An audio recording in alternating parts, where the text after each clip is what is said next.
Hi friends, welcome back to my channel. అయ్యో Sheela darling, నేనేం నీకు బహుమతి ఇచ్చాను? నా బాల్యాన్ని నాకు బహుమతిగా ఇచ్చావురా. అంతకన్నా ఇంకేం కావాలి చెప్పు? డబ్బుతో కొనలేనివి, ఎంత ఐశ్వర్యం ఉన్నా దొరకనిది స్నేహంరా. ఆ స్నేహితులందరినీ తీసుకువచ్చి ఒకచోట చేర్చి నా మనసుకు ఎన్నడూ లేనంత తృప్తిని, సంతోషాన్ని ఇచ్చావురా. ఇంత విలువైన కానుకనిచ్చి ఏమీ ఇవ్వలేదంటావేంట్రా? ఇలా రా బాలు, రారా అని ఇంక బాలుని పిలుస్తుంది సుశీల. అమ్మా మీనా, నువ్వు కూడా రా అమ్మా అని పిలవడంతో ఇంక బాలు మీనా సుశీల దగ్గరికి వెళ్తారు. ఇక గిఫ్ట్ తీసుకొచ్చి బాలుకి మీనాకి చేతిలో పెడుతుంది. ఇది మన వంశ గౌరవం. ఎవరి దగ్గర ఉంటుందో వాళ్ళ దగ్గరికి గౌరవం వస్తుంది. సంవత్సరానికి ఒకసారి దీన్ని మన కులదైవం గుడికి తీసుకువెళ్ళి పూజ చేయించాలి. ఎంత అవసరం వచ్చినా దీన్ని అమ్మకూడదు. లేదమ్మమ్మ, ఇది తరతరాల నుంచి వచ్చిన గౌరవం కదా, ఆ గౌరవాన్ని పదిలంగా కాపాడతాము అని మీనా అంటుంది. అమ్మో, ఇంకా ఇక్కడే ఉంటా ఆయనకి తెలిసిపోయి ప్రమాదం ఉంది అని మౌనిక మనసులో అనుకుని, ఇక నేను బయలుదేరుతాను నానమ్మా. ఇంతసేపు ఉండి భోజనం చేయకుండా వెళ్తావా? లేదు నానమ్మ, మా ఆయన భోజనం చేయకుండా ఎదురు చూస్తూ ఉంటారు. వెళ్ళనివ్వండి మా అమ్మమ్మ. పద మౌనిక, నేను డ్రాప్ చేస్తాను. వద్దన్నయ్య, నేను క్యాబ్ బుక్ చేసుకుంటాను.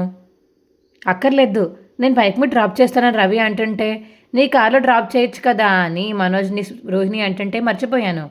ఇప్పుడు నాకు కూడా కారు ఉంది కదా, పద మౌనిక, చల్లగా ఏసీ కార్లో డ్రైవ్ చేస్తాందా అని చెప్పేసి మనోజ్ అంటుంటే, సరే వెళ్ళొస్తాను మంచిది అని చెప్పేసి వెళ్తుంది మౌనిక.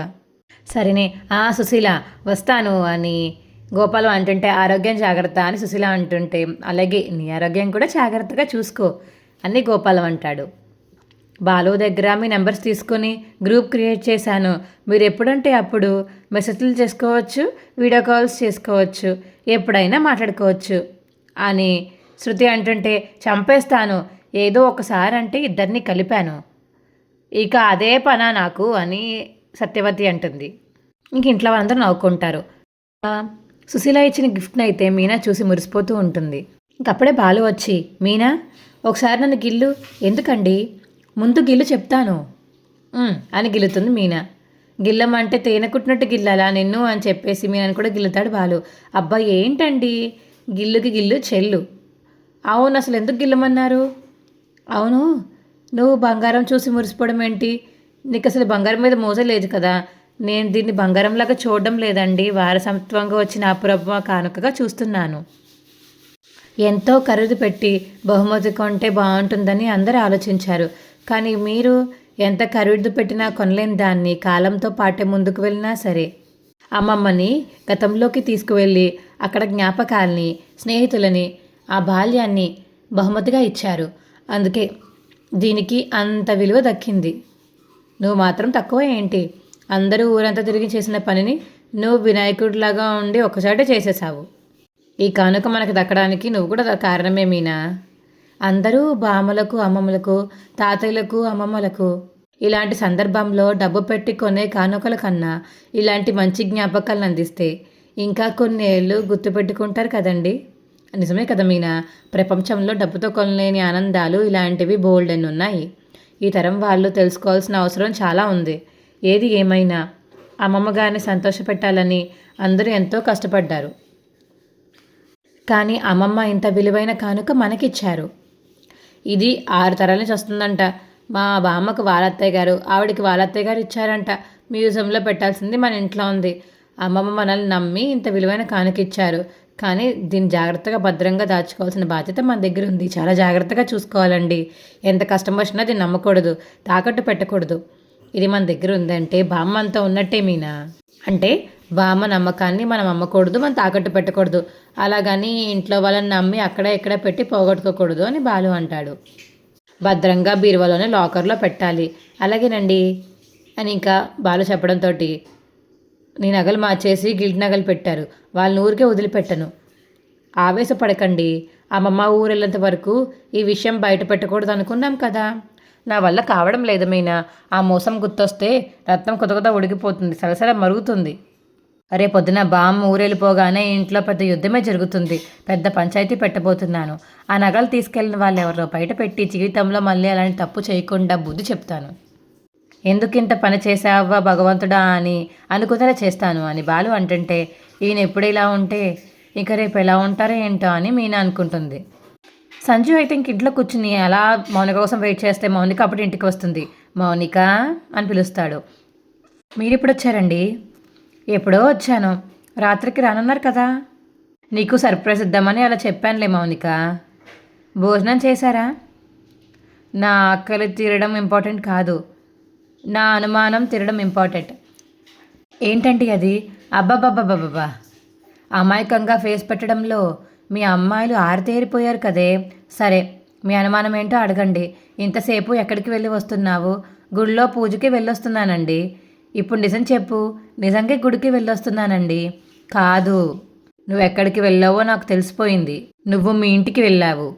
భగవంతుడా, ఈయనకు నిజం తెలిసిపోయిందా అని మనసులో అనుకుంటుంది మౌనిక. తెలిసింది కదా, ఒప్పేసుకో. నువ్వు అక్కడికే వెళ్ళావు కదా. లేదండి. ఎందుకు అబద్ధాలు ఆడతావు మౌనిక? మా అమ్మే నువ్వు ఇంటికి వెళ్ళావని చెప్పింది డార్లింగ్ అని చెప్పేసి సంజు అంటుంటే, నేనేం చెప్పలేదు, నువ్వేం కంగారు పడుకో అని చెప్పేసి అలా అత్తయ్య వచ్చి అప్పుడే మౌనికకు చెప్తుంది. గుడికి వెళ్ళాలని చెప్తుంది కదరా. నువ్వు 10 సార్లు అడిగినంత మాత్రాన వెళ్ళిన చోటు మారిపోతుందా ఏంటి? అమ్మ నువ్వు మాట్లాడకు. అత్తయ్య నన్ను గూడలో పూజ అయ్యాక ఇంటికి రమ్మని చెప్పారు. నేను వాడికి అదే చెప్తున్నానమ్మా. అయితే నువ్వు గుడికి వెళ్ళావన్నమాట. అవునండి. నాకు డౌట్ వచ్చిన ప్రతిసారి నువ్వు గుడికి వెళ్తున్నావు. ఆ దేవుణ్ణి బాగానే కాపాడుతున్నాడు. కానీ ఏదో ఒక రోజు దొరికిపోతావు, గుర్తుపెట్టుకో. ఏదో ఒక రోజు గురించి తర్వాత మాట్లాడుకుందాం, కానీ ఇప్పటికి నీ అనుమానం ఇంకా ఉందా పోయిందా అని సంజు వాళ్ళ అమ్మ అడుగుతుంటే, పోయినట్టే ఉంది అని సంజు అంటాడు. కానీ నన్ను తక్కువ అంచనా వేయకండి అని చెప్పేసి అక్కడి నుంచి వెళ్ళిపోతాడు సంజు. ఎక్కడా వాడి అబద్ధాన్ని నువ్వు నమ్మి మీ ఇంటికి వెళ్ళానని ఒప్పుకుంటావేమో అని భయపడ్డానమ్మా. మీరు ఖచ్చితంగా చెప్పుండ్రా అనిపించింది అత్తయ్య. అందుకే ఒక మాట మీదే ఉన్నాను.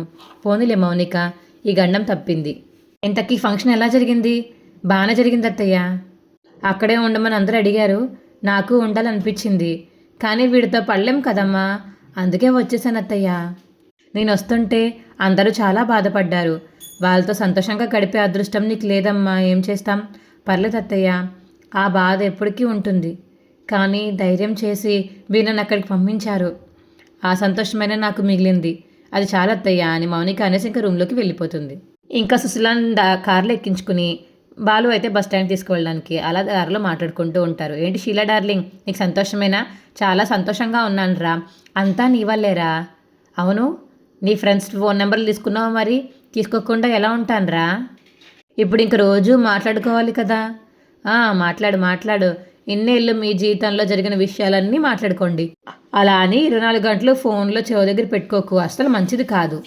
అదేదో రేడియేషన్ అంట, అది నాకు సరిగ్గా వచ్చి చదవట్లేదు, కానీ దాంతో క్యాన్సర్ వస్తుందంట సుశీల డార్లింగ్. అవును, నీకు శృతి ఫోన్ కొనిచ్చింది కదా, దాంతో నువ్వు ఇంచక్క అవతల వాళ్ళని చూస్తూ వీడియో కాల్ మాట్లాడుకోవచ్చు. అలాగే చేస్తాను రా బాలు. మీనా మొన్న వీడియో చేసింది కదా, ఇంటికి వెళ్ళాక దాన్ని పంపించరా, నేను ఊళ్ళో వాళ్ళందరికీ చూపిస్తాను. సరే శీల డార్లింగ్ అని చెప్పేసి బాలు అంటుంటే, రే బస్ స్టాండ్ వచ్చిందిరా, కారాపు. ఇక సుశీలను దింపుతాడు బాలు. బాలు, నిన్న ఒకడు అడుగుతా, నిజం చెప్తావా? అడుగు డార్లింగ్, నీ దగ్గర దాచడానికి ఏముంది? అలా కాదురా, మీనాకి నీకు మధ్య ఏమైనా మాట పెరిగిందా? అలాంటిదేం లేదే, మేం బాగానే ఉన్నాము. లేదురా, నువ్వేదో దాస్తున్నావు.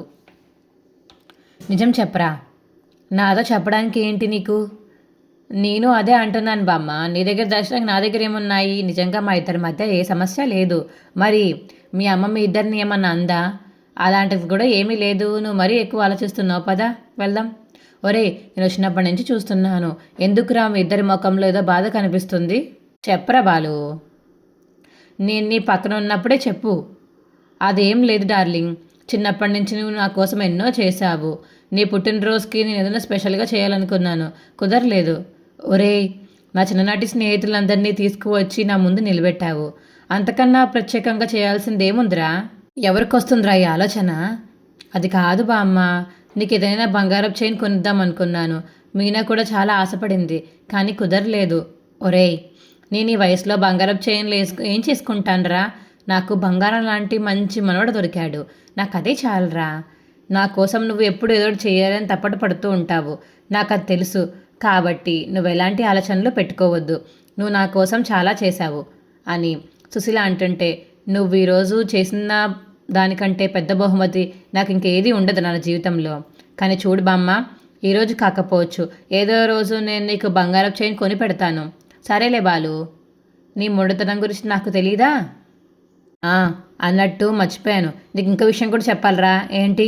ఒరే, మీ అత్తారింట్లో మీ మావయ్య లేరు తెలుసు కదా. నీ పెళ్ళానికి ఒక చెల్లి తమ్ముడు కూడా ఉన్నారు.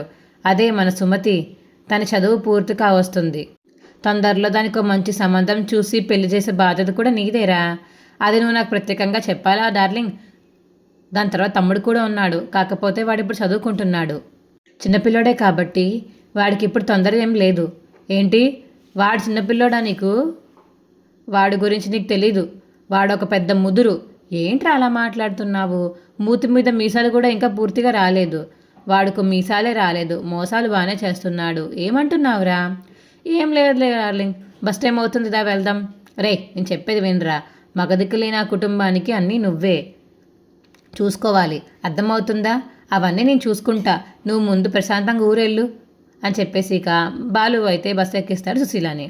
ఇంకా బాలు ఇంటికి వచ్చేస్తాడు. ఇక మనోజ్ మరియు రోహిణి బయటికి వెళ్తుంటే బాలు ఆపి, ఎక్కడికి వెళ్తున్నారా అని అడుగుతాడు బాలు. నీకెందుకురా? ఎక్కడికి అడుగుతున్నాను? షాప్కి. నాకు పనుంది. ఏం పని? మాకు లేట్ అవుతుంది బాలు. మేము నిన్న డ్రైవర్ కాదు, తెలుసురా, నువ్వు ఒక దొంగవని. ఏమంటున్నాడు? ఎప్పుడు ఏదోటి వాగుతూనే ఉంటాడు కదా రోహిణి, పద పట్టించుకోకు అని చెప్పేసి వెళ్తుంటే, రే ఆగరా అని చెప్పేసి ఇంకా వెళ్ళిపోతుంటే వాళ్ళని ఆపేసి తలిపేస్తాడు బాలు. రే బాలు, ఏమైందిరా? ఏమైంది నీకు?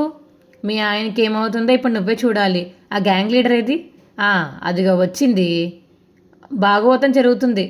రా రాజమాత రా, నీకోసమే చూస్తున్నాను అని ఇక బాలు ప్రభావతిని అంటాడు. ఏమైందో చెప్పొచ్చు కదరా అని సత్యం అంటుంటే, చెప్తాను నాన్న. ఈ తల్లి కొడుకులు వేసిన తైతక్కలు బయట పెట్టడానికి 2 రోజుల నుంచి నా చేతిని నోటిని కట్టి పడేశాను. బామ్మ వెళ్ళేదాకా ఆగడానికి ఓపిక పట్టాను. ఇప్పుడు ఉంటుంది అసలు పంచాయితీ. ఏరా అన్నీ మింగేవాడా? భార్య పక్క నుంచి వదిలిపెట్టి తల్లి దగ్గర చేరావేంట్రా? ఓహో, తోడు దొంగలు ఒకే చోట ఉండాలా అని బాలు అంటుంటే, ఏంటి ఏం వాగుతున్నావురా? మీ ఇద్దరు ఏ డ్రామాలు ఆడుతున్నారు? మేమేం చేశాం?